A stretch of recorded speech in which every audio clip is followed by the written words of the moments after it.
Another year. It's exciting to see. Yes, it's a lot, but you know, it's Yeah. 80%.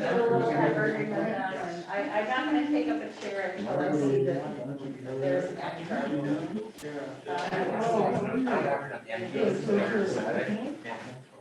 Hello, how are you? Hi, I recognize you. You look at how's it going? Good. How's our resume going? Congratulations. Yes.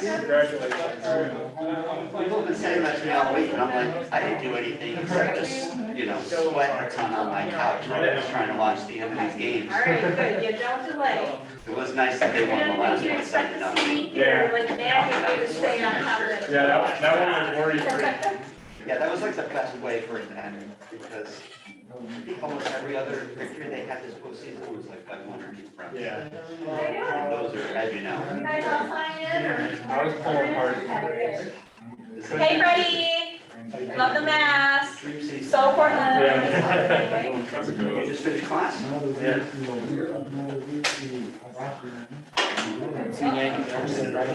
Yeah. That would be a big I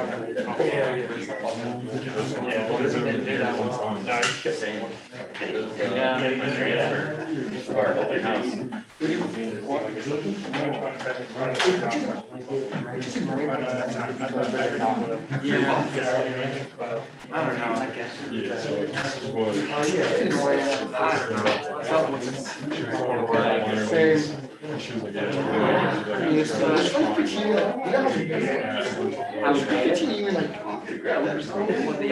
Yeah, but like, that she was not before, like, superstars right now.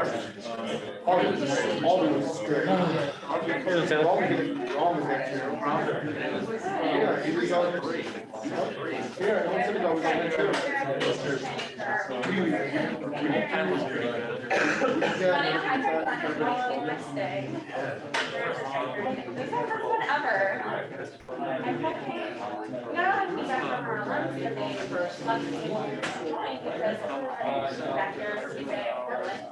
like, always be like, we get out of here.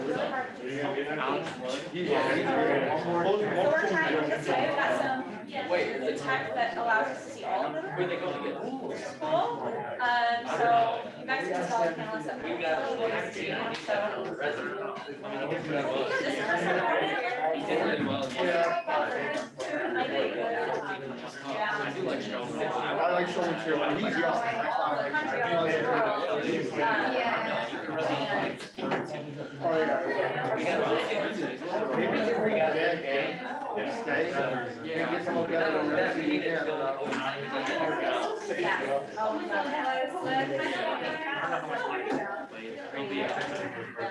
He's not enough. Can you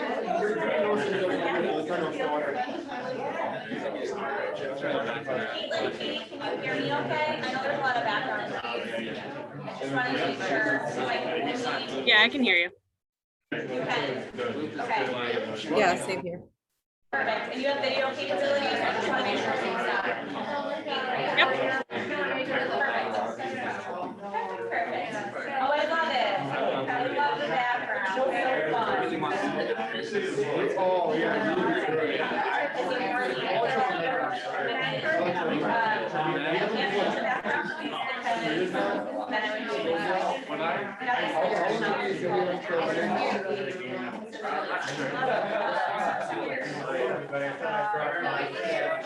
Recognize all the insight back here.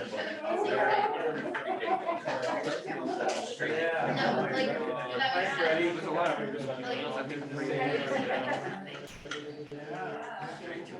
Where are they? Our panels are all going to be online. They are all going to be on Zoom, and we have a very fancy owl. I'm gonna watch for a few minutes. Yeah, and then we're going to have students both in person, obviously, and then we're going to have some in person. Some hybrid. Yes. Okay, great. So it's kind of a perfect time for me to see how this hybrid works. Well, we've been using Owl in institutional advancement. We actually have two. One's called Yeah. America Is Love. Yeah, you're on, Eric.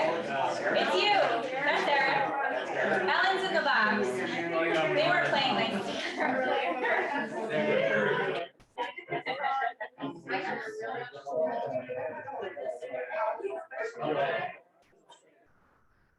I might not talk to you. Yeah.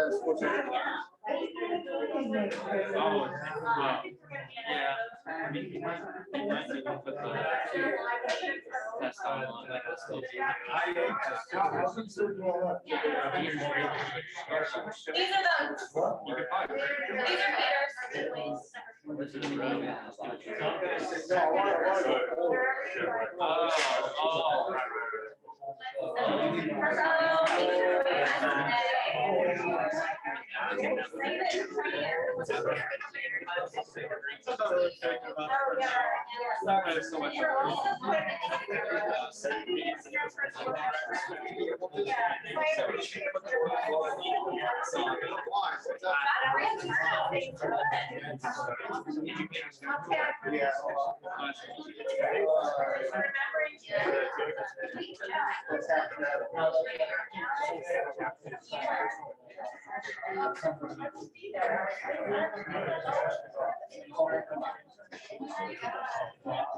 Voting says Eric on it.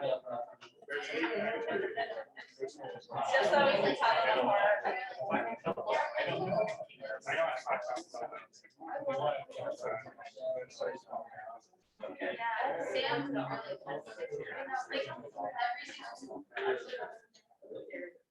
Ryan, how are you enjoying being chair?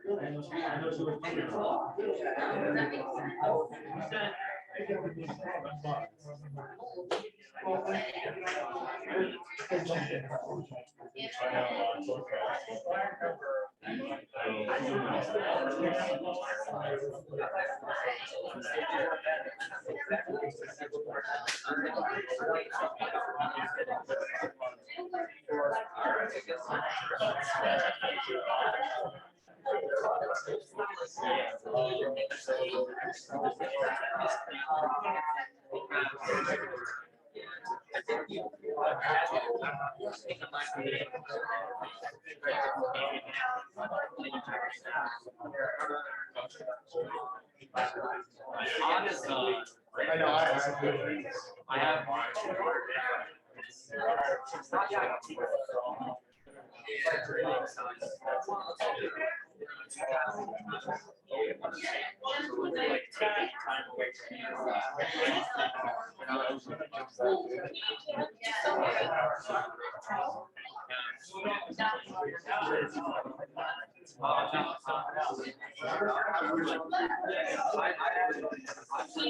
Can you still hear me?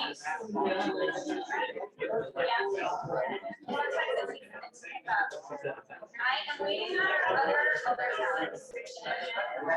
I'm just trying to let our panelists first find out with you.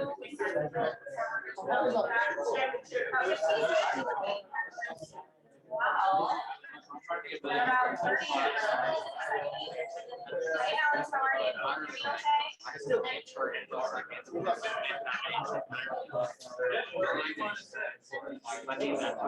One day I'm just gonna go. I never had it.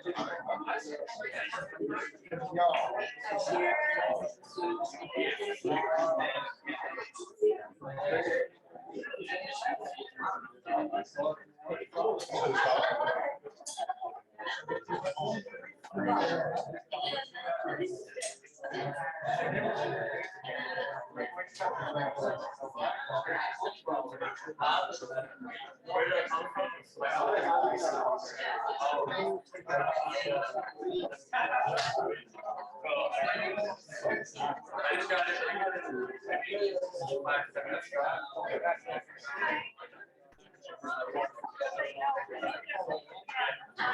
Can y'all still hear me on Zoom?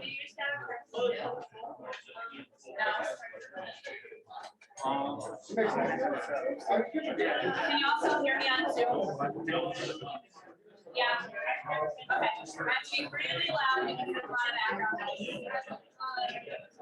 We're just waiting on Javier and Cherno.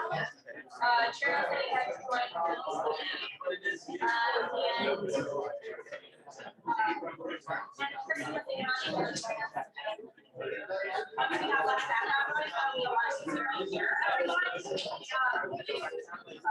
everyone is very excited for that. Okay.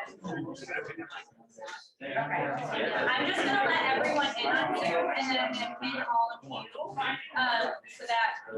they can see what's on the screen.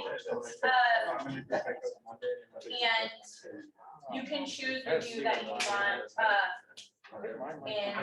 on your own screen. All right, yeah. See if I can find Javier. Yeah. Right with that. Yeah, I think mine's. Mine's like it's like a 10 o'clock.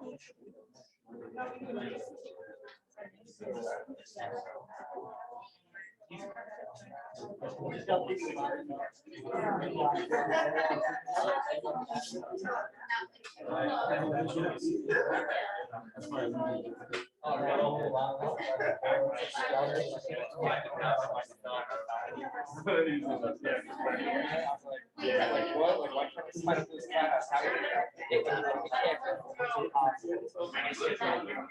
yeah. I have Monday, Wednesday. Hi Javier, how are you? Oh, you guys need to stop talking. I'm just making sure they can hear. They can't see anything yet, so they're like looking at me all weird. No, I can hear you guys. It's yeah. Share now. Second with Yeah. Brigham a little late. That's everything should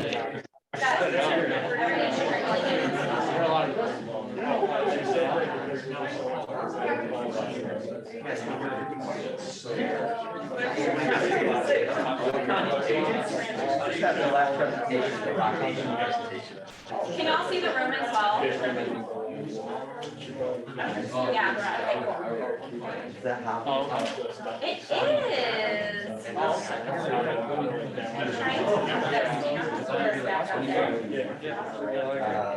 Yeah. I think that's 4 business finance. Next semester. I had it.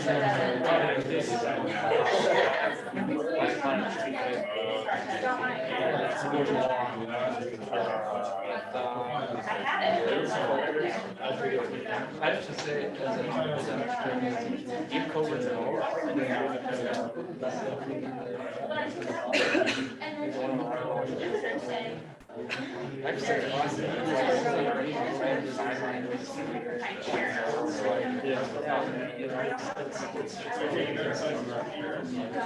Yeah, they can see and hear you. You have to be really loud over there, just because there's a lot of background noise.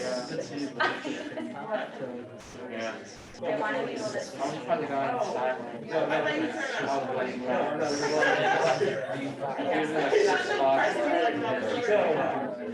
Yeah, we have about 27 people online. I'm waiting for chair now. It should be on soon. But I can't. I don't know. The hard part is. Yeah. Well, we're learning. It'll be a learning experience for all. And I have excellent. Oh, there we go. Amazing. I love it. All right. Well, we're gonna see.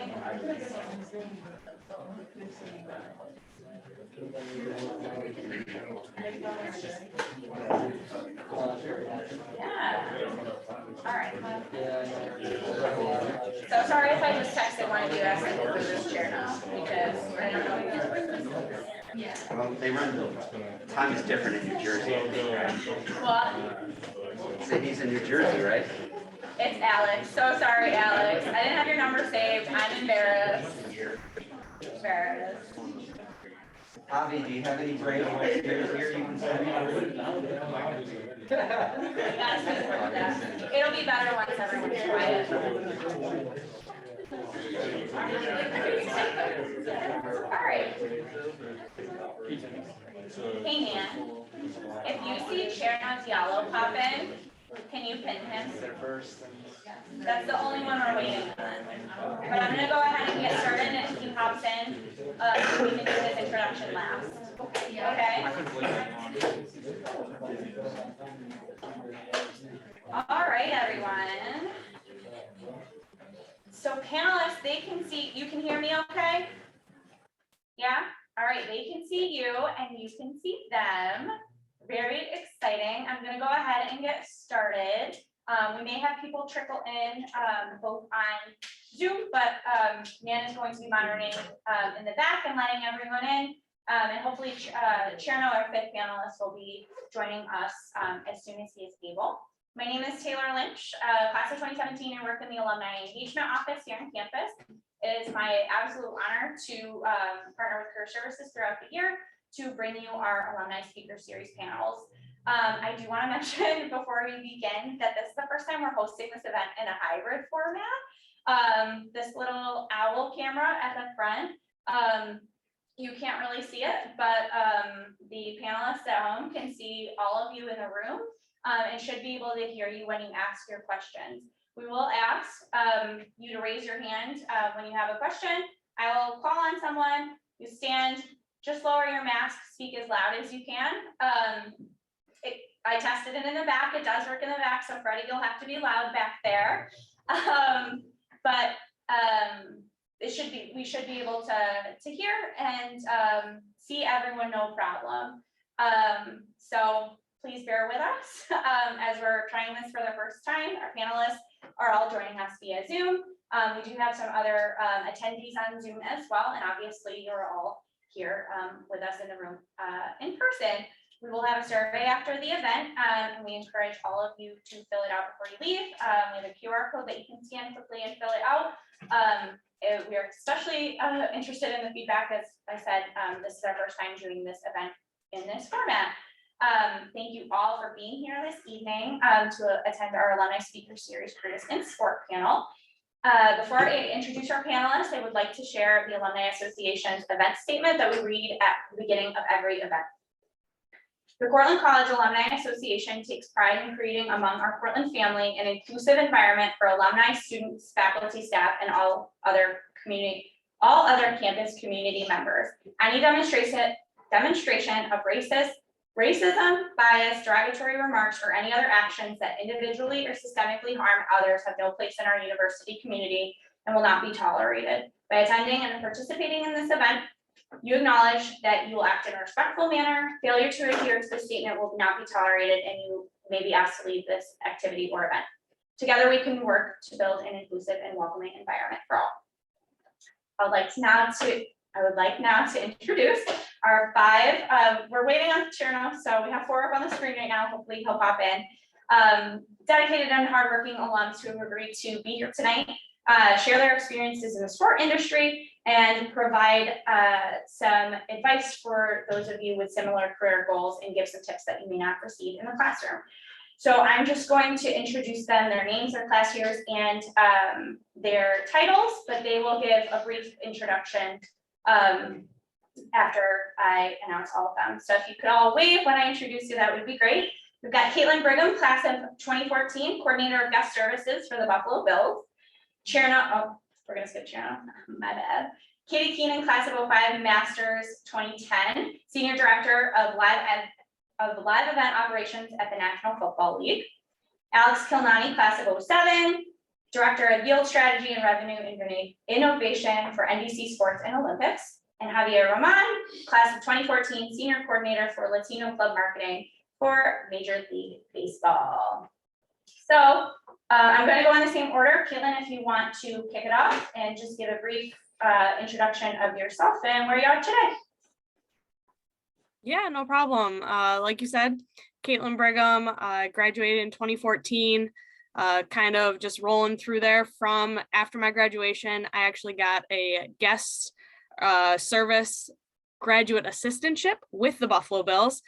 So I worked the 2014 season with the Bills, and then after the season ended, I actually got a job at Binghamton University. So from the Bills, I went to Binghamton, worked in the event center as the assistant coordinator of operations. So I kind of oversaw everything that took place in the event center, from sports to trade shows, practices, all of that fun stuff. And then after being there for a year, a job actually opened back up in the guest service department with the Bills. So I've been back with the Bills now. This is my 7th season total being there, and kind of just what we do. Guest services is almost a misleading title. So we fall under operations and guest experience. So if any of you guys have taken practicum at Cortland, the event managers is what I do on a larger scale. So I personally oversee all of our ticket takers and ushers. So I have a staff of 267 currently underneath me that I hire, train, schedule, and oversee on game day and any of our events that take place after that. But kind of beyond that, any sort of events that take place at the stadium. For example, this weekend, we have the Section 6 high school football championships. So we schedule and we work all of that fun stuff as well. So that's kind of me in a condensed version there. Awesome. Thanks, Caitlin. Katie, you want to go next? Yeah, sure. Can you guys hear me all right? Yep. Good. Okay, cool. Yeah, so Katie Keenan, Senior Director of Events for the NFL. I've been with the league almost 10 years. Before that, I worked for the New Jersey Devils and Prudential Center for about 5 years. And I did a handful of internships prior to that, NHL, International Paralympic Committee, a couple of different things, but all focused really around live event operations and event management, arena management, stadium management, all really kind of similar things at the end of the day on different scales, kind of more of the back of house operations, the way things work. And we try to stay behind the scenes and make sure that no one knows all of the hard work that we are doing in the background to make all of these live events come to life. So I've been in the industry for about 15 years. Like I said, this is my 9th season with the NFL and 10th Super Bowl coming up here in LA. So just happy to be here with you guys. Thank you so much. Alex, you want to go next? Yeah, Alex Khilnani, class of 2007. I am the Director of Strategic Planning and Monetization for NBC Sports and Olympics. First, thank you for the time to everyone, especially Taylor for setting this up. My professional journey started with the Red Bull, and it started with an internship through the SUNY Cortland faculty. Like they found an alumni that worked there, and they set me up with the internship. But after that internship ended, there was no job.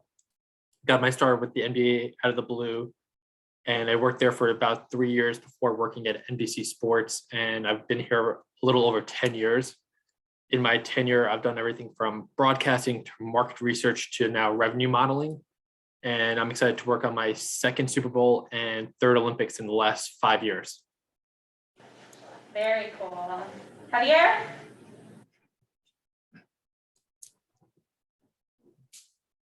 Can you not hear me without the mask?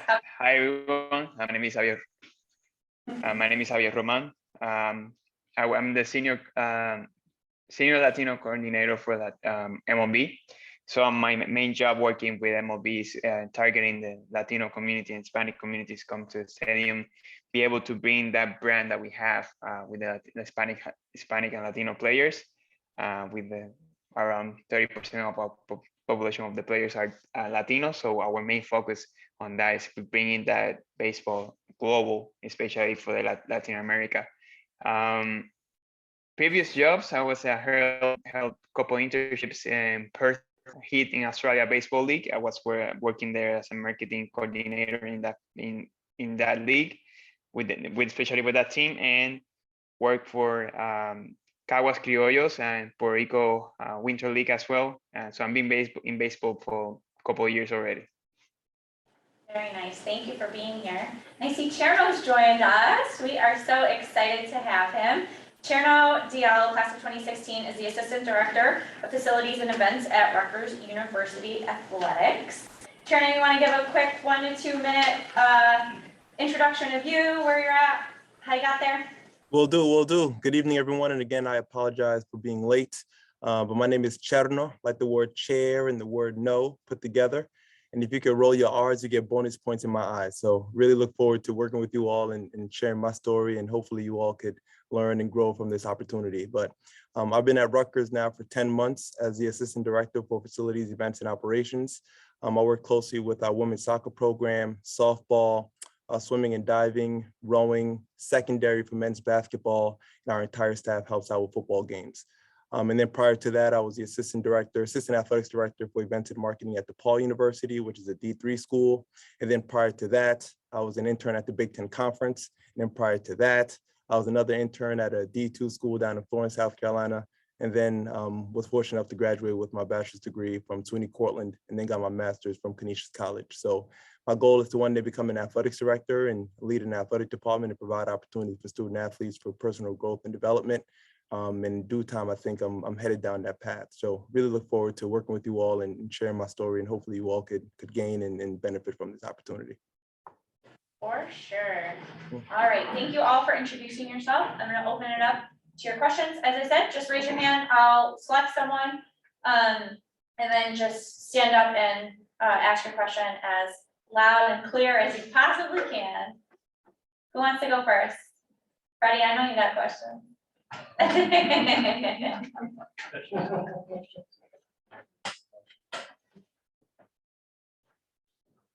Yeah. Hi, my name is Cameron. I'm a senior, and as I approach graduation, I'm not too sure about if I want to go to grad school or not, or what to possibly do for grad school. So those of you who went to grad school, what did you get your degree in? Yeah, I'll chime in on this. Yeah, okay, yeah, go ahead. Yeah, I ended up pursuing my master's in athletic administration from Canisius College. And I knew in order for me to advance in higher education, I needed a higher education, right? So the job market is so competitive as is, and it's really hard in today's world to become an athletic director or even advance in higher education without that advanced degree. So I was able to do my master's online while being an intern at the Big Ten. And to be completely honest, it was very difficult, and I had no life for about 21 months while I was pursuing my master's while also working full time. But again, the classes that I was taking in my grad program was very beneficial, right? Because it was all geared around sports, facilities, branding, marketing, communications, things that I just enjoy, as opposed to history classes or science classes that don't get me as juiced up, right? So for me, I knew I needed that, and I was fortunate enough to do it at the time where financially I was in a pretty good spot. I was able to take out some loans to cover it. But overall, I wouldn't be in the seat that I'm in right now if it wasn't for my grad degree, and certainly wouldn't be considered for opportunities if it wasn't for my master's.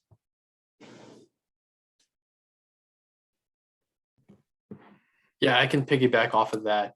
As Sherno said, kind of have no life for 21 months. I kind of did the same thing. I did a semi-accelerated program. You know, for me, I was lucky enough to start working in the industry for a little bit. And I went to night classes, and it sounded like Sherno did the same thing. He kind of like managed both at the same time. And at that point, you're not going to have a life, but the doors and opportunities that it does open it's, you know, anything more than I can ever express. What I can say is, I think I wouldn't go to grad school immediately, just personally, if I had the opportunity to build up some work experience. You know, if I had the opportunity right off the door to get that work experience, and then maybe balance and go back to school, I would go that route. It's the route I went in. I really see the benefits of it, but I've seen it work the other way. But that's just my personal opinion. And to answer the question of what I did, so when I went to SUNY Cortland, I did two majors. I did business econ and sport management.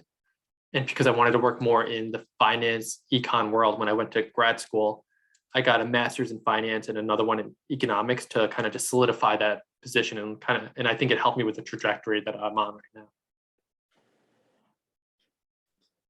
Speaking of what Cherno and Alex said, for me, my part was like I went to grad school basically because I needed to get to the positions that I want to be right now in MLB. When I decided to go to Cortland because many of my bachelor's degree is in business administration management. So I needed to specify something area that I really like to do and passionate about. So it was sports. I ended up going to Sony to do my master's at international sports management in the program that they have. Great experience. Like they said, it's not easy, especially for me that my first language is not English, it's Spanish.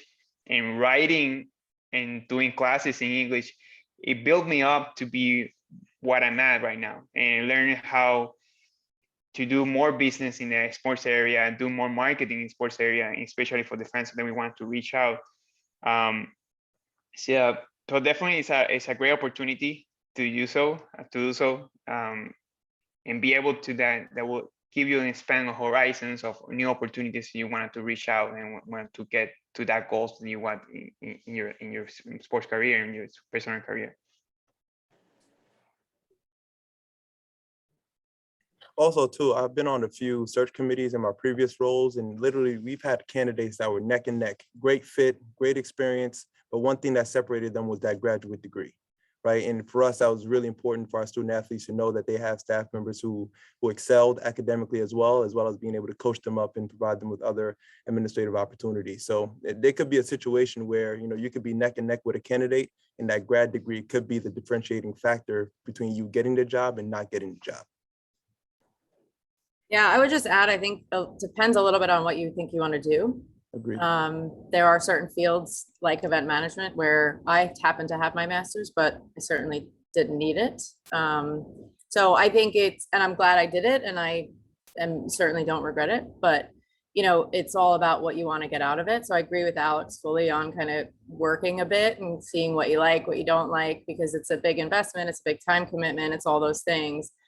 So you definitely don't want to go and then be like, oh, I don't really want to do this anymore, or kind of whatever it is. So I think, you know, if you really know what you want to do and you feel really good about it, and it's maybe more of a business degree or it's admin or whatever it is, it probably makes sense. And, you know, when you want to do it depends on kind of your circumstances or whatever, but it's definitely good to get some experience and be confident in what you want to do, because it is so focused versus kind of just doing it to do it. I think I would say it's just a little piece of advice I would give as well.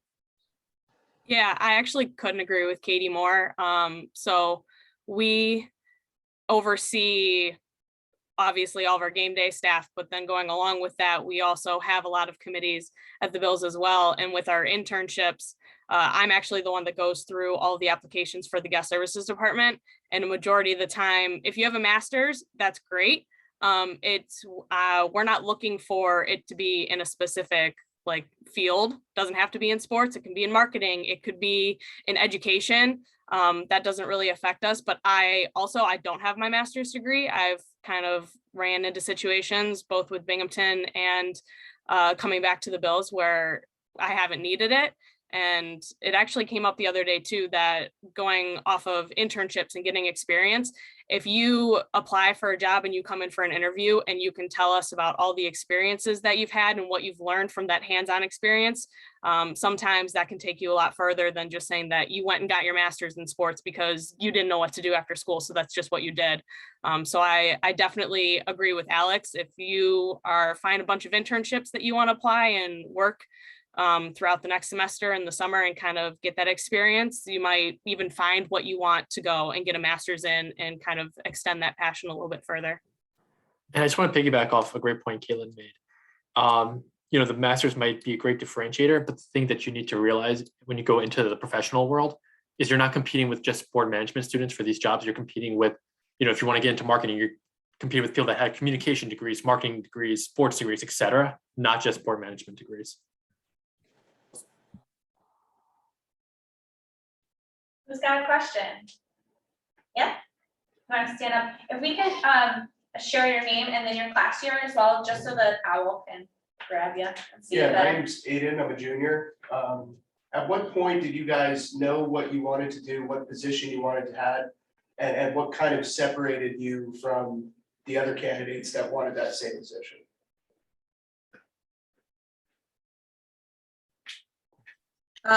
So I was fortunate to know pretty quickly. I had Professor Lisa Shearer back in like 20 years ago, who was an event management person. She taught practicum, Caitlin. So, you know, that as soon as I did that, I kind of knew that this was the field that I wanted to go into. So it was easy for me. And I think I then focused the rest of my schooling and the classes I chose and the professors I built relationships with and all of that around knowing that. I think I feel really fortunate that I was able to do that right away. I know sometimes it's not as clear cut for a lot of people. And then I think when it comes to kind of jobs, it's tied to what we all said in the last, with the last question is, you've got to find a way. And someone said this to me many years ago, and it's always helped me. When you walk into a room for an interview, it's your job to prove that you are the best person for that job. And it's, knowing all about the company, knowing about what the role is, having the experience. You don't always need to necessarily be the perfect fit for the role, but you've got to be prepared and you've got to know what you're talking about, and you've got to just really show a true understanding of the role and the job and what you bring to it and your experience, even if it's just from school. What have you done and what can you do, what you will do to be the best, in that particular position.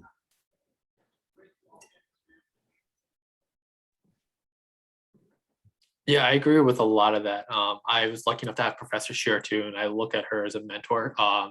She was the one that actually helped me with that Red Bull internship because, I put in those hours in practicum, and I don't work in facilities. I don't work in event management, but she saw the amount of hours and hard work I was putting in. And I think it, probably bodes for this current facility and the staff there right now, faculty and staff, in that, if they see you working hard, they're willing to put their name out there for you. Part of it's also luck, just getting the opportunities and, just being able to capitalize on those opportunities. But I also think a lot of it is what Katie just spoke about, and just putting in the work, understanding who you're interviewing with, not only the company, but the person you're interviewing with, and just coming prepared. So I like to give back to a lot of Portland students, and I'll talk to a couple of recent graduates, and I can share a story. This person was looking for a job at NBC, and I asked them, straight up, what did you guys do in the sport management club? Were you part of any committees? Were you part of the club, et cetera? And, they had no response. They just said, I didn't do any of that. I just kind of went to class. And my thought is, well, I understand everyone's situation is different, right? Like if you have to pay your way through Cortland, you might be working full time, but, the feedback I got was, no, I just went to class, didn't do anything. I didn't work on the side. I didn't do any extracurricular activities. And in my head is, if you're not willing to put in the work now, why do I think that you're willing to put in the work in the professional world as well? Yeah, I couldn't agree more. And kind of to piggyback off of both Alex and Katie, event practicum, I got started in it. I think I actually participated, took the practicum class the second semester of my freshman year, first semester of my sophomore year, fell in love with that, applied to become an event manager, and then just did that for the rest of my time that I was there, kind of working my way up. So I worked in all of the sports, just kind of overseeing all of the practicum students.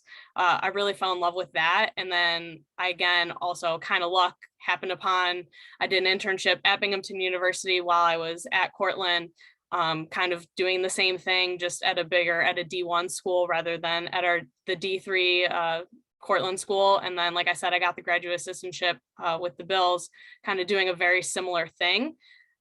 One thing I will say to kind of figure out your niche almost, if you're not completely sure, is if you do find a great internship opportunity and you get the internship, or maybe even a foot in the door somewhere, and you work really hard and they respect you.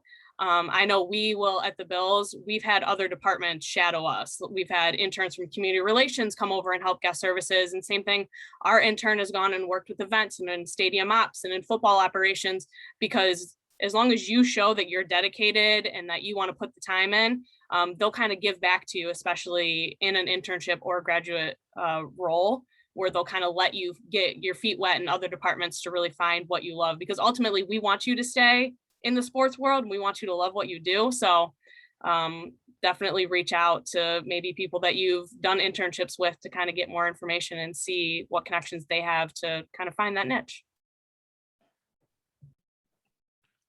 Even what everybody said is 100% with what they say. Just having the opportunity to know that the area, the great internship that you want to fit in, and shows that path that you want to go. I started doing that when I was in 2010, working as a team host for Puerto Rico tip of ESPN and FIBA America conference basketball tournaments in America.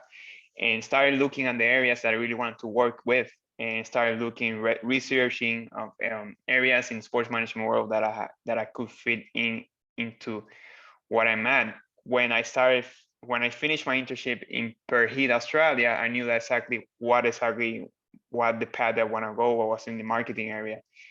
And that ended up helping me to open doors to be in Arizona Diamondbacks for 1 year as their Hispanic marketing intern.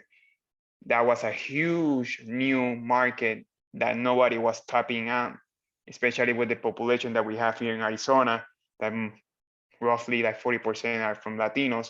You ended up getting the opportunity of opening that door, of reaching out to those fans and getting that experience. That's why in that job of working with Arizona Diamondbacks, that's why MLB, like what I was doing, working with them, with the community, working with the opportunity there, and learning in that internship in Arizona Diamondbacks, the areas that you want to learn most about, like different departments, reach out to them, talk to them what they do, what exactly you want to do, have that learning opportunity, be able to know every department what they do, and that will help you to acknowledge that goal that you wanted to reach out. So for me, I always knew I wanted to work in college athletics. So I played football at Cortland, and my junior year, I suffered a season-ending concussion. And at that point, I knew my playing days were over. So I was always intrigued with sports and field hockey and lacrosse and those types of things. So I scheduled a meeting with Mike Ertz, who's the current athletic director, just to pick his brain on what's the role of an athletic director? What does that even entail? And he was saying things that I, to this day, still didn't even understand what he was saying, right? But it sounded so intriguing, sounded fun. And I was like, I want to become an athletic director one day. And to follow up on the second part, I think one thing that separated me was I was willing to go any and everywhere for an opportunity. Right, so I lived in Florence, South Carolina for a year. I lived in Greencastle, Indiana for a year. And I lived in Rosemont, Illinois for a year, right? All three of those places are not New York City, which is where I'm from. I'm from Brooklyn. So being in those different environments made me a better person, a better leader, allowed me to understand how to communicate with people that don't look like me, right? That don't understand my experiences, and be able to share those experiences and opportunities so that way I can become a better leader overall. And I think that's really served me well. And like, I want to end off on this note. My first job out of college paid me $9,000 the entire academic year. $9,000. And my dad was like, "You're going to leave Brooklyn to go to South Carolina for a $9,000 internship?" And I was like, "Yeah, that's what I got to do to compete." Right.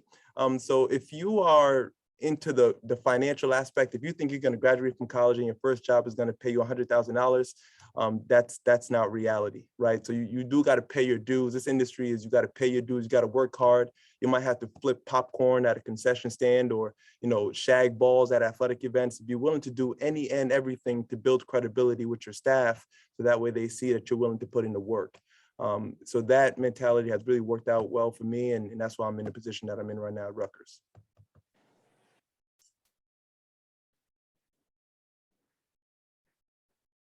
Who's got the next question? Yeah, go ahead. My name is Amir, class of 2023. So a few of you have mentioned previously about like either having an internship along with school or just working in general along with school.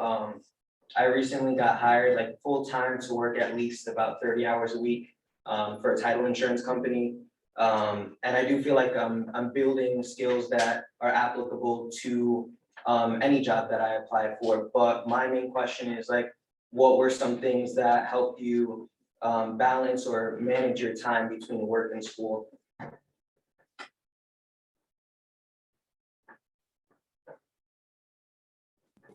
Is that while we were at school or when we were pursuing like post-grad degrees? While you were at school, or I mean, either or, I guess. Yeah, I'll say when I was at school, I was in the sport management club. I did the team handball club. I was in one other club, and I was doing the two majors. But the one thing that, helped me really balance my time was I ended up, this is gonna sound corny, but I ended up falling in love with a girl, right? And the only way that I could hang out with her was she was always in the library, and she was like, if you're if you want to hang out with me, you got to come to the library. And I spent so many hours in the library. Like I'm talking about any free time I had, I would just be in the library studying, trying to do work, trying to catch up on work, trying to read as much as I could. For those of you in sports, in the sport management class, we would get sports business journals and sports business dailies. I'm not sure if you guys still get that. I would read that. I would try to understand and read as much as I could in anything, that pertained to school or the sport world. And yeah, it was just all about that grind. It's just putting your nose down and, just trying to find any little edge that you can find. And you'll find all those little edges, the more you read and the more you just put your work in. Alex, please tell me that was Kim. That was Kim, yeah. We're married. Yeah, we're married. So it worked out in the end.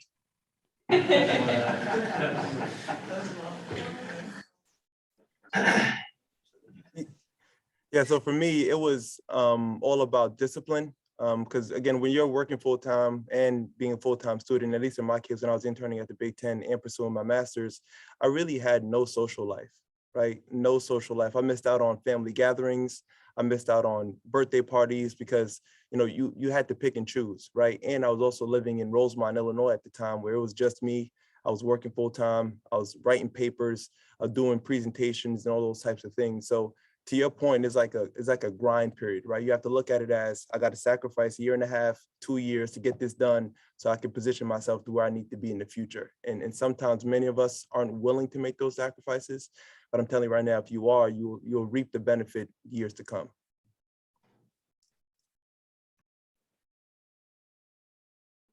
To piggyback off of that, my first job. So after my internship with the Red Bulls, I didn't get any jobs in sports because they're far and few between. I didn't get any other internship opportunities. So I ended up working in a law office about 15 miles or a 15-minute drive from where I lived. And I got a call from the NBA and they asked me if I'm willing to commute pretty much 3 hours one way and take a pay cut. And the answer was a simple yes for me. I was like, I'm going to get my foot in the door. I'm going to make the most of this opportunity. But during those 3 hours, what I would do is I would listen to podcasts. And this is before podcasts were, a big thing. And, just understand it was like, they were all sports related podcasts, but it was helping me understand what was going on in the industry, what's going on with the league, what's going on, in terms of like anything that could just give me an edge. And all those like little nuggets that I picked up on when it came time to speak to someone in a position, in a higher position, you sound more knowledgeable, you sound competent. And I think all those little things help.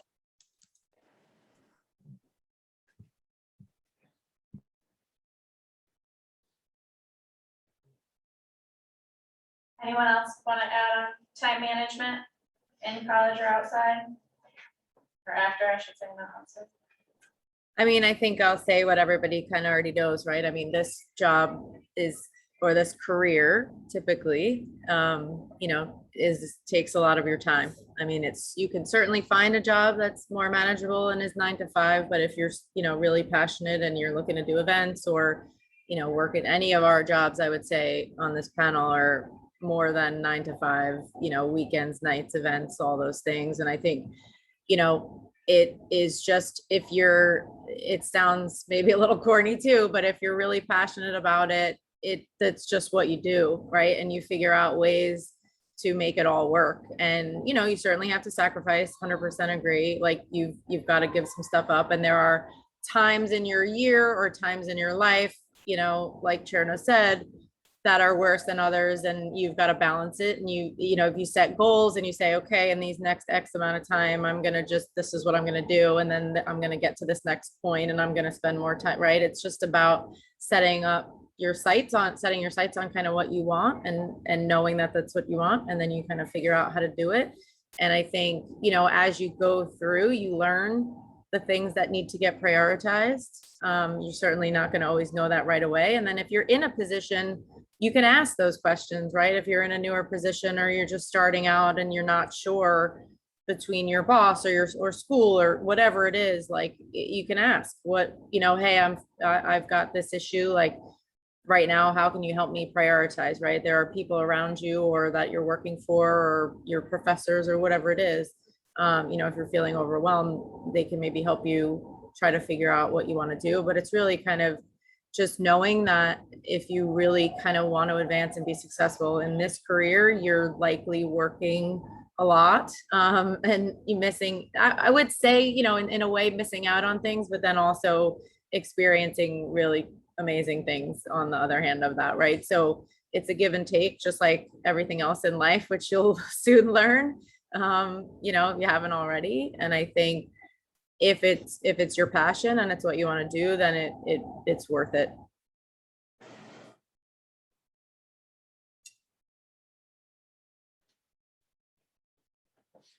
Next question. I'll come to you next. Yeah. Blue jacket, yeah. Okay. Yeah, Yeah, ladies first. Hi, my name is Miriam. I'm a junior at Portland with Portland, yes. But my question is for Javier. We've emailed a couple of times, and I've also done an interview in the international sport management class with Tara. But my question is, since I'm interested in working for the MLB, I'm a communications major, but where do you usually start with baseball? Like, where's the best internship to go? Hi Miriam, how you doing?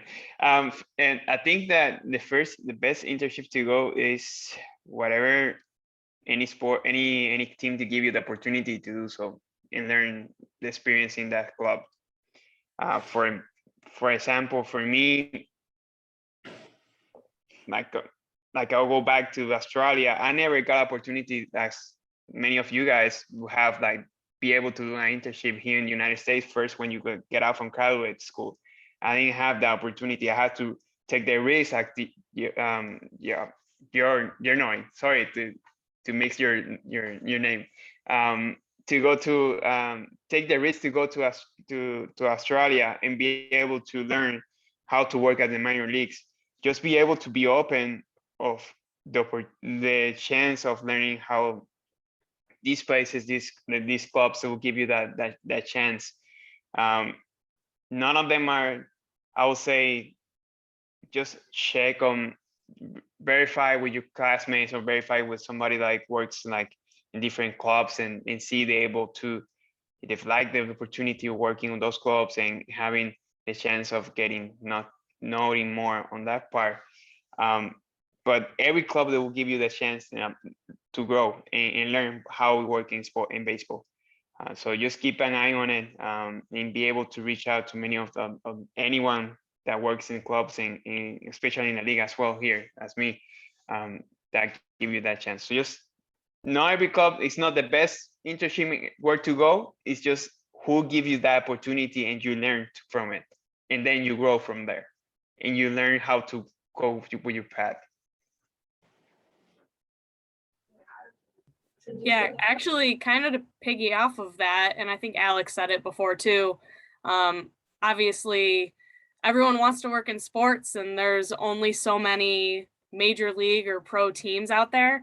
At the end of the day, you can always test out other things too. Personally, I did not want to be in football. First off, don't know anything about football. I can name you probably a handful of players on our team and their positions, but what they actually do outside of a quarterback, no clue. Doesn't matter. But I was positive that I wanted to work in college sports. So working at Binghamton University and working in all of the sports, that was my dream job. Loved it while I was there. But then the opportunity came back up with the Bills, and at the time, I was engaged. My now husband moved back to Buffalo, so I was living in Binghamton by myself, and then this came up, so I was like, yeah, it makes sense. I'll move back. And I couldn't imagine being anywhere else. I never thought I would want to work in football. It's only one sport. There's only a couple months. It's not something I'll see all year long. But I ended up loving it. And I know a couple of people who I've graduated with that started out in baseball and then moved to soccer and now are in football, or they're just in a marketing somewhere and they've kind of moved around. And it's not going to hurt you if you're applying for a job in football and your background is baseball or soccer. It's really the experience and what you learn from it. So definitely, if you don't find something right away in baseball, just be open to other sports and other levels to kind of get your foot in the door and get an experience too. That's a great point. And just to kind of piggyback off of that, is if you want to work in sports, let's say you want to do sales in sports and you don't get a job in sports sales, there's nothing wrong with going into sales for a non-sports company, learning the tricks of the trade of salesmanship, like what comes with it, you know, client management, et cetera, and then trying to transfer those skills into sports later. So, just to pay off what you said, Alex. Can So, you stand? yeah, sorry. No, you're okay. So since I'm really into baseball, like I have a lot of connections with people at like the Binghamton Rumble Ponies, the Brooklyn Cyclones, and the Syracuse Mets. But I did not say that in order. But like I'm going into next year, I'll be a senior, but I'm trying to get an internship for a minor league team. Like, should I start now? Like, how would that work out with my education? And yeah, I'll eventually have another question soon. I want to give other people a chance, but like, I'm just worried about like going into my senior year. I want to have that experience. And what Alex was saying is, I was looking at jobs I'm a communications major, so I want to go into sports reporting, but they don't offer that as a job for minor league clubs. So I was thinking about like, I'm a part of the I work for the athletic program here, like kind of like event practicum, like an event manager. I help out the assistant athletic director here. I'm like confused if I know this is a lot of things, but I don't know if I should do something else to like make myself more open to more opportunities in the sports industry. If that makes sense. Hopefully, that was a lot. I'm sorry. Yeah, and we can connect offline if you want. But what I would say is everyone out there kind of wants you to succeed. So the people with the Rumble Ponies or the Brooklyn Cyclones and the faculty there, they want you to succeed. So if you have the opportunity to do an internship while you're at school, I'm sure they're going to find some flexibility to allow you to do both. Like Alex said, just take the opportunity as well. If you don't have the opportunity to do like communications, be able to do other areas in other departments, that will help you up, build up that resume and that experience. I started in basketball and soccer and baseball, but I never played baseball in my life. I played soccer back in Puerto Rico, which is weird because I'm from Puerto Rico and it should be baseball is the #1 sport. However, I ended up getting in that direction of working in baseball. Just be able to open that, like Alice said, the opportunity, the experience of getting other areas. If you don't see this path going for communications, be able to work in other areas and build up to your work experience and be able to reach out. I think I can just add, I mean, if you don't do everything right now, that's okay too, right? Like you should enjoy school and get as much experience as you can and build relationships with people, and things will start to kind of fall into place. I think there's so much pressure. I mean, I went to Portland 20 years ago to age myself, but I think, you know, as things continue to progress, there were 125 students in my total graduating, like for the whole 4 years, versus now there's so many more, right? And there's so many more people competing for these jobs. So everyone is just, you know, panicking, right? I have to do this and I have to do that. And, you know, I think you're certainly right to be thinking about all these different things, but, you know, you've also got to make sure you graduate and, you know, try to get as much experience as you can, but you'll have all these opportunities if you build the right relationships and you focus in on, you know, the things that you're good at, and you learn as much as you can. So I think there's a lot of pressure, and I hear that from a lot of younger students now, of I have to do all these internships and all these things, and it's certainly true, but you know, you also are a young person who should enjoy, like I said, enjoy school, and you know, there'll be plenty of time to work. And I think you've just got to find that balance and find the thing that you really like. And as you continue to build relationships and meet people and grow, things will start to fall into place. And it sounds like you're, you know, just try not to force fit something. If it doesn't work out right now, you'll have plenty of opportunity to you know, kind of meet people and get other opportunities in the future too. Want to ask your question? Jaden Jr. from New York City. My question is, on the days you guys wanted to quit, what kept you motivated to keep going? Also, everyone can connect with you guys, like have a day in the life with you guys, like follow you on a tour, see what you guys do on a daily. Is that possible? Also, is the pay that bad? Because like 9,000 is a little crazy. So 3 questions from Jaden. I'll go first. That $9,000 was the first gig. I'm not getting paid $9,000 no more. I mean, the pay scale has changed a little bit, right? But you certainly got to pay your dues. And obviously, like, again, you're from New York City. So we're here at Rutgers, we're in Piscataway. If you have time in the summertime or anytime you're down, feel free to come to campus. I'll give you a tour of our facilities, introduce you to our staff, and see what else we could offer for you. But one thing I do want to share to the group is that we are looking for interns for the spring of 2022. I know many of you have to do an internship to graduate anyway. So if you guys are interested, please shoot me an email and I'll see what else we can do for you guys. But is the pay that bad early on? Depending upon what area of sport you're trying to get into, right? It can be. I know a lot of people, when they say they want to work in college athletics, they always want to work at Alabama, Ohio State, Penn State, USC, all the sexy brand schools. Right, and my background is on the D3 level, right? John Jay College, SUNY Cortland, DePaul. And I'm always going to advocate for D2 and D3 because they don't have as much staff, they don't have as much personnel, and it allows you to really go in there and maximize on your role compared to being an intern at a bigger school where you're kind of pigeonholed and kind of specified in that one specific area. So for those of you who are interested in working in college athletics, like, don't be afraid of reaching out to the smaller schools where you could tap in and gain a variety of experiences in marketing, equipment operations, game operations, so that way you can speak to those experiences whenever you do go on a resume. But obviously, I'm always going to show some favoritism to my New York City people. So shout outs to Brooklyn.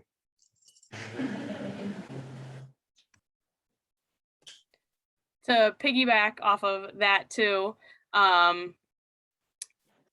pay is not that bad. We actually, like I said, we have a bunch of committees here, and one is actually focusing on enhancing our internship program. So next year, starting 2022, the starting pay is $15 an hour.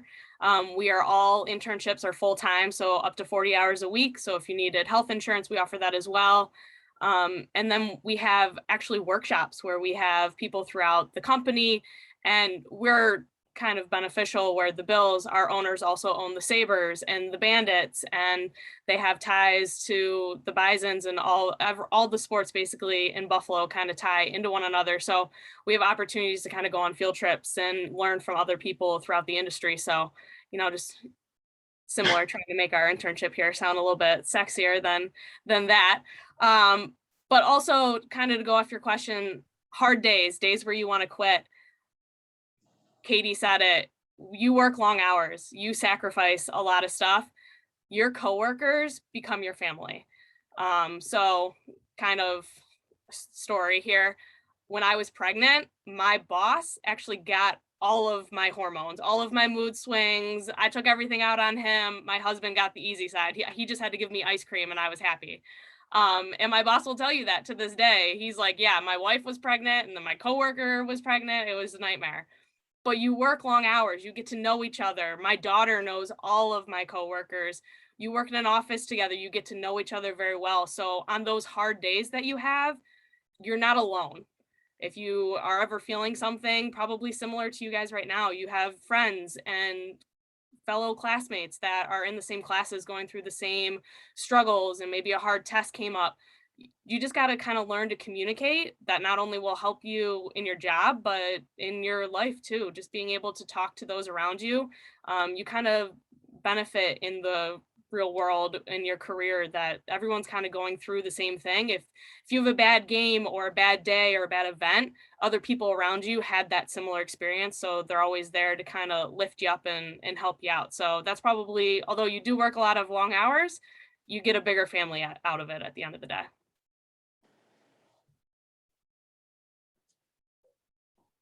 I think one thing that keeps me going on those days is, like, we're not doing brain surgery here, right? We're not saving lives, although sometimes there are life-threatening elements to our shows and things. But we're in the business of fun, we're entertaining people, we're putting on events, we're, what, even on all different parts of it, right? At the end of the day, it's television, it's music, it's entertainment, it's sports, it's whatever it is. So, as frustrated as you can get, as stressed out as you can get, as tired as you are, at the end of the day, the people, your family, your life is what's most important, right? And we are lucky that we get to be part of all these things, but at the end of the day, it's just sports, and it's not, you're not saving anyone's life. So it's you just have to kind of take a step back and realize, look at the big picture, and just get through it. And definitely with the help of, the people around you, and finding that kind of one person who you can go and scream at or scream to, and they will just calm you down, or, whatever that thing is that you can step away, and it just brings you back to kind of the reality of what you're doing. I think that's a critical piece. Yeah, to touch on what everyone talked about, the pay is terrible at the beginning. I lived at home after college and for a couple of years after college because the pay was that bad. While I, put in those hours while my friends moved out. So, that was like one part of it. But in the end, it all, it worked out. We do actually have a small SUNY Cortland pipeline at NBC Sports. So I hired a female student from the business econ program about 2 or 3 years ago, and she's done wonders for our team. And we're looking to expand our team right now. So if you are really good at Excel and you're in the econ program, feel free to reach out. We're looking, we're continuously looking for people. And even if you're a communication major, not directly under me, but there's a small team that, we're always taking resumes. And what I'll tell you is, under my team, we have that Cortland student I told you about. And under her, we hired an associate out of Harvard. And she did econ at Harvard. And what I tell her is, don't be intimidated by her. You guys basically read the same textbooks, and you have a little bit more experience. Like, you need to teach her, because there's a lot more that she doesn't know that you can teach her, and just don't be intimidated by that. In terms of hosting, pre-COVID, I did host a class of Cortland students in the building. We're located in 30 Rock. It's right in Midtown Manhattan. And hopefully, after COVID, we could kind of get back to some of that. And, the Alumni Association does a good job of doing business in New York City. It's a program right around your spring break where they have a building in New York City where, they have alumni that not just in sports, but in just different programs where they come and they talk to students like yourself. And I participate in that. I'm not sure if Freddie's in here right now, but I know Freddie's been to every one of those in person since he was a freshman. And it's one of those things that stick out in my head when I talk to you guys, just seeing those continuous faces. Freddie's here, he's waving in the back, I don't know if you can see him. How you doing, Alex? I always pick up. Freddie, hope your leg's feeling better. Feeling much better, yes. The Achilles. Freddie has attended almost all of our alumni career development events, so that's why I pick on Freddie so much. But it's very exciting to see repeat customers. Anyone else want to add in on this question, Javier? Yeah, definitely. So in Arizona Diamondbacks, I was getting $8.50 an hour, and living in Arizona, Phoenix was rough. However, it's like everybody said, it's just keep grinding. Especially your loved one's gonna help you to push forward to it. It's not gonna be long hours. But feel that passion of keep going forward and keep reaching out to your goals. That's the main goals. That's the main focus in that part, in having the support of your family and your loved ones that will help you the most to reach out to, and be able to get that knowledge that you want to do. We've got time for one more question. Sorry, Freddie. Freddie was actually my quarterback, so I think he's cool. Okay. My name is Ernesto, and I'm a sophomore here. And as a sophomore, I still have 2 years to graduate, but I can't help think about like my job after I graduate. And like, since sports management is like such a competitive field, what did you guys do to like position yourself for your job after your first job?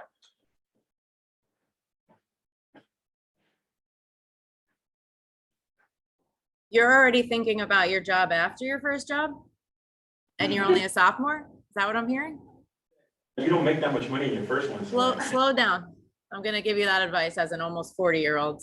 But no, I mean, it's a lot of the things we've already been saying, right? It's building relationships, I think, is a really key thing that we haven't talked as much about, but the sports industry is full of who you know. It doesn't have to be who you know, but it's important to get to know people. You know, that is with all this competition, if a resume comes across recommended from someone that I trust, I'm gonna take another look at that resume. I mean, that's just the reality. We only have so much time to kind of review hundreds of resumes and things that we get in for every position that we have, right? So everything that you're doing now, everything that you do at whatever job it is, whatever, even if it's not directly related, your relationships that you're building, you never know, right? Someone could be friends with someone in your community that happens to work in sports or whatever it is. Like you're always kind of meeting people that may help you at some point, right? So thinking about that and also being strategic about it, right? I mean, the way that I got my resume pushed ahead at the NFL was a coworker of mine at Prudential Center. Her father worked at Radio City, and the NFL does the draft at Radio City. So I was like, there has to be a connection between, you know, Mr. Wynn and someone at the NFL, and I figured that out, right? So you've got to always be thinking about those connections between, you know, the people that you know and maybe who they know. So I would say that that's a huge piece of it, and just learning what everybody has said, you know, just learn as much as you can about things that you maybe don't necessarily want to know about or you don't think you do. You know, my first internship, another way I was able to get my job at the NFL was my first internship out of college was to do credentials for the Paralympics, and the credentials are quite possibly the least sexy part of any sporting event other than maybe transportation and janitorial. So, but I did that, and you know, 7 years later, I got hired at the NFL as the head of credentials. So I never would have known that, but I did it and I learned it and I moved on. And then 7 years later, it ended up helping me get a job. So you never know, you know, what parts and what people you meet and what things you learn are going to help you, you know, in job number 2 or 4 or 10 or whatever it is.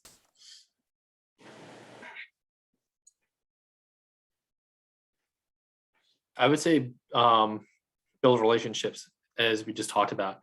You know, and not just like people in the professional world, people in the classroom next to you. I know I'm so close with a couple of people that I graduated with or I went to the program with. And, you know, one of them is a sport management professor right now, and I'll speak to his class every year. And, you know, and I do it because it's a friend and I trust him and he's a great guy. And, you know, it's just getting to know the people around you too, right? Like you're competing with them for jobs, but you're also trying to learn from each other, right? You know, using a football analogy, they always say like Rex Ryan was a great defensive coordinator because he was at the dinner table with his dad and his brother. So the more of those conversations you can have with, you know, the people that you're in class with is kind of pseudo family right now, you know, the more you can kind of learn and just learn different ideas. I would say also don't pigeonhole yourself. I didn't know the job I have right now existed when I graduated college. You know, I wanted to go into salary cap management, and that was like my dream job. You know, I love playing Madden when I was in high school and middle school, and I was like, oh, this is what I want to do on a professional level. And I knew I wanted to work with numbers and sports. So don't pigeonhole yourself. Like, you know, I always tell people I can teach, you know, how to use a system internally, but I can't teach hard work. And if you don't have that hard work, knowing the system is going to be useless. And, you know, the second part is don't focus on that second job, because that second job is not going to pay that great either. I definitely agree. And honestly, my first internship was unpaid. So I wasn't even making anything at that first internship that I had, but the experience that I got from it and the resume builder was huge. And I honestly think that is something, even if you aren't finding internships or your class load or you have a full-time job that you don't think will correlate to what your dream job is and what you want to do, make sure that you get that experience and that you know how to put that on paper, because when you're applying for a job, you have to sell yourself off of a piece of paper first. So make sure that you're taking all the notes and learning everything you can from your professors that are giving you tips about the resume so that that catches someone's eye. And then if it does catch someone's eye and they bring you in for an internship, make sure you know how to sell yourself. My biggest pet peeve, like I said, I oversee like our internship program. When I ask someone like, all right, tell me a little bit about yourself, and they start reading me their resume that I have in front of me that I already looked over to ask them to interview for that job, make sure you're selling you as a person. Learn from all those experiences, from your classes even. If I ask you a question and you can turn it around and tell me something you learned in a class or a class project or a group project, that's still just as impressive as you going out and working, having an internship for the Olympics or something like that. Being able to sell yourself and what you've learned is a lot more important than you guys may think it is. So again, agreed, slow down, stop worrying about your third job or maybe a job 10 years from now. Just take your time, take some baby steps, and really just take in everything that you're experiencing in the moment. I also think too, we tend to put a lot of pressure on interviews. Interviews are really conversations about you, your experiences, and how you can contribute to the organization. So I know sometimes we tend to plan, prepare, and take as much notes as possible when we go on an interview, but I think I'm a big believer of conversations, because at the end of the day, people are gonna hire people that they like, right? So it's really important that you be organic during your interview, to share your personality, some of the things you like, some of the things you don't like, and never, ever fabricate yourself. Why? Because people could easily tell when you're being fake, right? And even when I went on all the interviews that I've gone on, I've always shared, I'm an African-American, Muslim male, raised by immigrant parents from Brooklyn, New York, right? That is who I am, that's my identity, right? And I think it's really important that you share that, so that way your staff and your colleagues know who you are outside of work, right? Because we're gonna spend 50, 60, 70 hours a week together, right? So we might as well connect, have in-depth conversations about things outside of just sports, so that way we could really connect and bond, where relationships are really cherished and valued at that moment. So I'm a big believer of authenticity and respect, and no matter who you interact with, whether it's the vice president, custodial staff member, electrician, director, acknowledge them, show them grace, show them love, and in return, you'll see a lot of great things come back at you. Don't value people just based on their ranking in organization, how much money they make, because that's a really bad way to live your life, in my opinion. So try and stay as authentic and genuine as possible when you go on your journey. Same, I think everybody said it. Just be yourself. Don't worry about your second job. Just be in your present and go step by step, basically on your life and your career and what you study and learn. Like everybody said, like learn on the classrooms, your professors, your mentors, all of them will help you to reach out. And Cherno said very well, that's like, respect everybody, be yourself. If you respect the guy, even the guy from the mailroom, that guy will help you to get more stuff that you needed for the giveaways that you had to do, or the person in communications and so. Just be yourself to everybody with respect, and don't worry about it. Just be by step to get on your career. And Katie said very well, like learn everybody. My former boss, when I was trying down backs, he introduced me to my former boss here in MLB. And in that point, it started like, that's what helped me, because all the job that I did, all the work helped me to reach out where I'm at. And next I knew, 6 years later, I'm still in the company, and I had my second chance of working on the World Series in last week. So be able to learn everybody, be able to strategize everything, and respect, and step by step, you're gonna reach out to all your goals. All right, well, that was our last question. Panelists, is there anything that you want to, a final nugget of advice or thought that you want to share with our students before we wrap up today? I know we've talked about a lot, so if you don't have any, that's really okay. But if there's, something you wanted to touch on that no one asked, feel free to, share your final words before we part ways. I think a huge one, and actually Cherno said it too, don't be afraid to move outside of your comfort zone. You don't have to look for jobs or internships that are closest to home. I'm sure there's always going to be hopefully a connection so that you can feel a bit more comfortable, but get out there, put yourself out there, be open to opportunities that aren't in your hometown and aren't maybe your hometown team. Because honestly, my greatest memories are the ones that I created 5 hours from home, where I could not have a family member to kind of lean on. So I learned to make friends, and kind of that's where I networked and got out there and kind of met more people to really enjoy where I was. And again, it's a huge resume builder to say that you moved somewhere and you went far away and you figured out your way, rather than being able to kind of go home and lean on somebody. So don't let that fear stop you. Just go out there and kind of take chances. Yeah, I would just add, really develop your interpersonal skills, right? Because at the end of the day, we work in sports, we work with people, we work with coaches, we work with media. Understanding how to communicate with a wide range of people is really, really important. And one skill that I think I've learned and I've mastered over the years is the art of code switching, right? So how I communicate on the job is very different than how I communicate with my bros back home in Brooklyn, right? When we chopping it up, when we in the corner, right? Like the dynamic is different. So I'm going to encourage folks to really work on your communication skills, understand that that's a key asset to excel, not only in the sports industry, but just in life in general, as you all look to make the transition from being students to now being working professionals.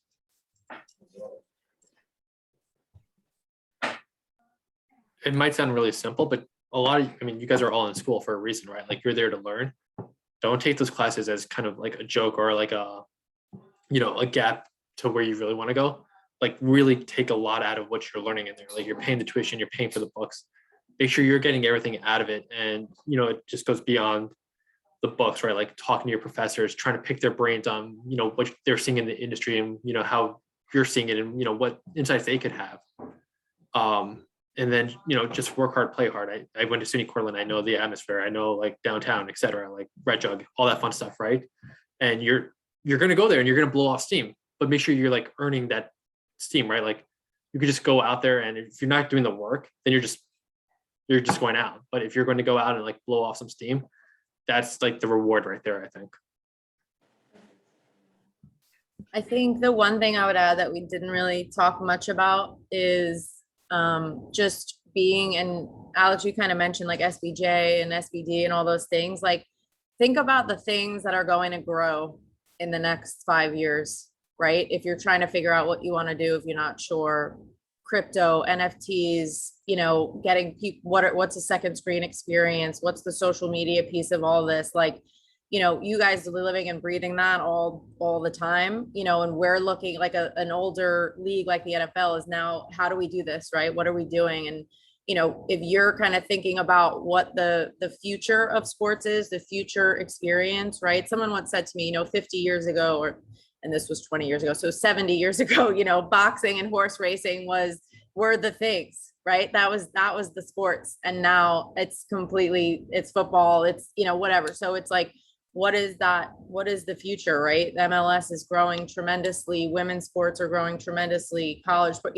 so we've mentioned a lot of things here, but just thinking about how you can differentiate yourself is getting skilled on something that you think is going to be really big in 5 years, and what can you learn about now that will help you in the future, on top of kind of all the other things that we've said in this last hour or so. And I can't stress enough what Cherno said about treating people at every level the same way. You never know who's watching. That's not why you should do it, but you never know who's watching.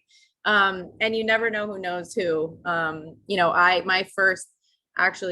of my other stories is a guest services supervisor at the Prudential Center helps me go from part-time to full-time because he knew about a job that was open and he told me about it. And I just talked to him.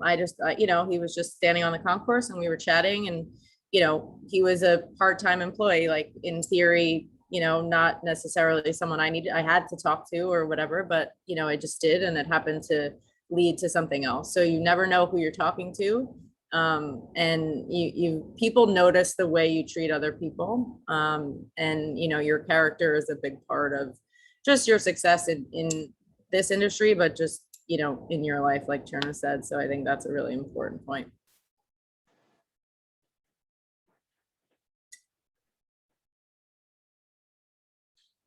All right. So that's all we have for tonight, friends. To conclude our Alumni Speaker Series Careers in Sport panel, I would like to thank all of our alums for joining us tonight, providing their time, their knowledge, their expertise. We really do appreciate you taking the time out of your very busy schedule.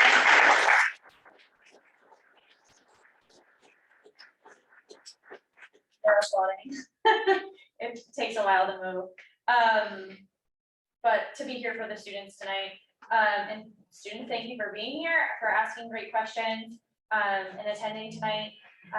We really appreciate your support, and obviously this wouldn't be a success without students attending. So we're very happy that you could all join for our first hybrid event.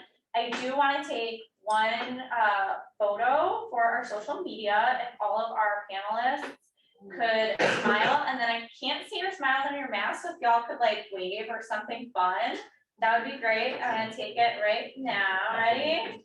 1, 2, 3. Oh, I love it. Great job. All right, thank you everyone so much for coming. Panelists, thank you for joining us on Zoom. We really appreciate your time. Thanks, everyone. See ya. Thank you, Thank guys. you, everybody. Thank Bye. you. Good night. Bye. Bye, y'all.